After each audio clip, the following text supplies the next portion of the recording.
Pemirsa, warga Bekasi, Jawa Barat digegerkan dengan penemuan jasad wanita di bawah jembatan Tol Jatikarya.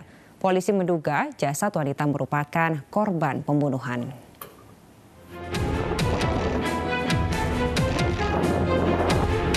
Warga Kecamatan Jatisampurna, Kota Bekasi, Jawa Barat digegerkan dengan penemuan jasad wanita yang terkubur di bawah jembatan Tol Jatikarya.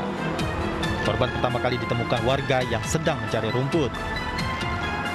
Jasad wanita ini kemudian dibawa ke rumah sakit untuk diotopsi. Dari hasil identifikasi, korban berinisial RSJ merupakan seorang janda berusia 33 tahun yang tinggal di kawasan Pulau Gebang, Jakarta Timur. Di tubuh korban terdapat luka di bagian wajah dan kepala. Polisi menduga korban tewas karena dibunuh. Kondisi mayat diperkirakan mungkin kurang lebih 24 jam ya. Dia sudah meninggal karena masih lemas, belum kaku. Untuk luka-luka ada di sekitar wajah dan kepala bagian kanan. Itu luka apa ya, Pak? Kurang lebih luka dari pukulan benda tumpul. Hingga kini polisi masih memeriksa sejumlah saksi dan memburu pelaku pembunuhan untuk mengungkap kasus ini. Dari Bekasi, Jawa Barat, Rahmat Hidayat, iNews melaporkan. Pemirsa, bak dalam adegan film, seorang pengusaha berhasil kabur dari penyanderaan perampok di Madiun, Jawa Timur. Korban membawa lari mobil perampok dengan tangan terborgol pada saat perampok sedang lengah.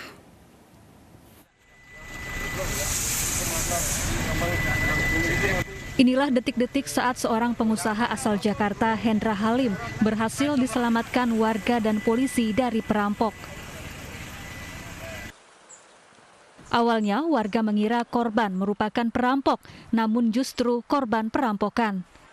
Peristiwa bermula saat korban disekap di dalam mobil. Kemudian mobil yang dibawa komplotan perampok ini mampir di warung minuman di perbatasan Madiun Nganjuk, Jawa Timur. Saat 4 perampok turun dari mobil dan memesan minuman, tiba-tiba mobil melaju kencang hingga menabrak trotoar. Tak lama warga mendekat dan menolong korban yang menyetir mobil dengan tangan terborgol. Terus bisa tembus perasaan saya, mobil itu jalan sendiri. Tapi tak suruh ngejar yang 4 orang itu. Oh, coba ke itu kejar, mobilnya jalan sendiri. Aku takutnya nabrak warungku gitu. Nggak taunya ada yang di dalam satu itu yang katanya di borgol itu nyetir gitu.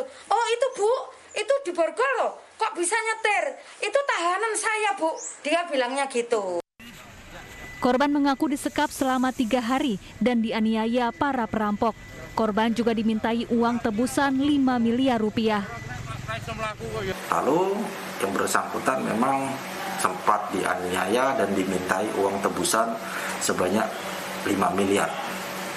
Setelah itu juga sudah sebagian diberikan uangnya sebesar 10 juta oleh keluarga korban.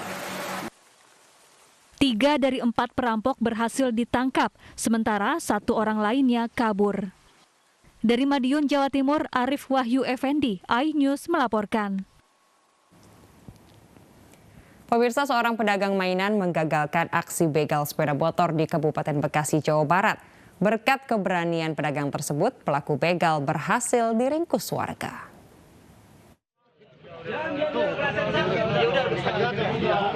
Dua pembegal motor ini berhasil diringkus warga setelah gagal melaksanakan aksinya di Kecamatan Sukawangi, Kabupaten Bekasi, Jawa Barat. Para pembegal ini sebelumnya beraksi memepet korbannya, seorang ibu, sambil mengacungkan celurit. Teriakan minta tolong korban kemudian mengundang datangnya warga. Di saat pembegal melarikan diri bersama sepeda motor korban, seorang pedagang mainan yang melihat peristiwa tersebut memberanikan diri menabrak para pelaku dengan sepedanya hingga mereka jatuh ke selokan air. Para pelaku akhirnya berhasil ditangkap dan dihakimi massa hingga babak belur.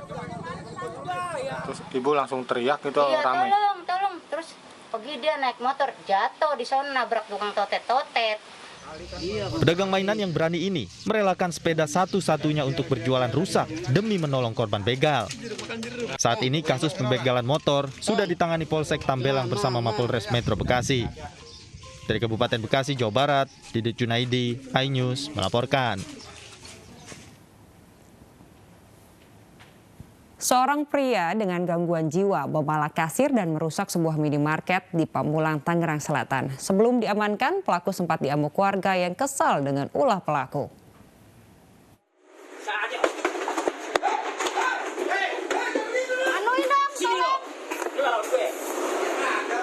Pria ini mengamuk di sebuah minimarket di Pamulang, Tangerang Selatan. Ia merusak barang dagangan dan meminta uang 10 juta rupiah kepada kasir minimarket. Sini siapa jago di sini, anak saya. Petugas keamanan bersama petugas parkir sempat berupaya meredam aksi pria ini, namun pelaku terus melawan hingga akhirnya menjadi bulan-bulanan warga sekitar. Pria ini diketahui memiliki riwayat gangguan kejiwaan. Ia diduga kabur dari rumahnya. Masalahnya kita nggak tahu apa-apa, dirusak-rusakin kayak begini. Saya udah, maksudnya kayak bukan orang waras gitu. Orang sedikit, maksudnya udah pola pikiran udah beda gitu. Tiba-tiba malam dan kasir senilai 10 juta. Dibawa kemana sekarang pelaku? Pelaku kayak udah diamanin sama warga kalau masalah. Pihak keluarga pelaku telah menyelesaikan masalah secara kekeluargaan dengan mengganti rugi kerusakan di minimarket. Agar peristiwa tidak terulang, keluarga membawa pria parubaya ini ke rumah sakit jiwa di kawasan Bogor, Jawa Barat. Dari Tangerang Selatan, Nunung Purnomo, iNews melaporkan. Belum lama menghirup udara bebas dari penjara atas kasus ujaran kebencian, musisi Jering kembali ditetapkan sebagai tersangka. Dan kali ini Jering tersangkut kasus dugaan pengancaman terhadap seorang selebgram.